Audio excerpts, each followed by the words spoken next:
সন্তান হারানোর শোকে নিথর ফুফি, বারবার বিলাপ করছিলেন বাবাও। বুধবার বিকেলে চট্টগ্রামের রাউজানের জয়নগর গ্রামে খেলার সময় ৩২ ফুট নলকূপের গর্তে পড়ে যায় শিশু মিসবাহ। বিষয়টি টের পেয়ে দ্রুত ফায়ার সার্ভিসে খবর দেয় স্বজন ও স্থানীয়রা।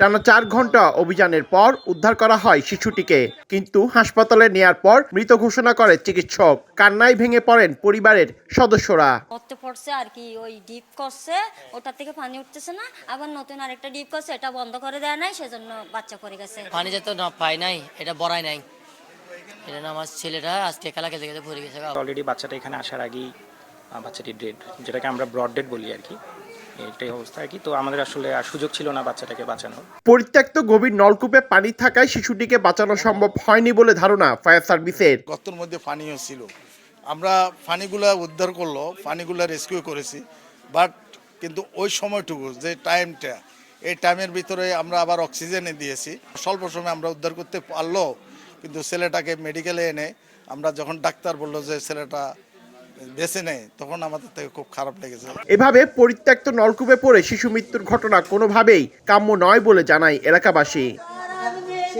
পার্থপ্রতিম বিশ্বাস, সময় সংবাদ, চট্টগ্রাম।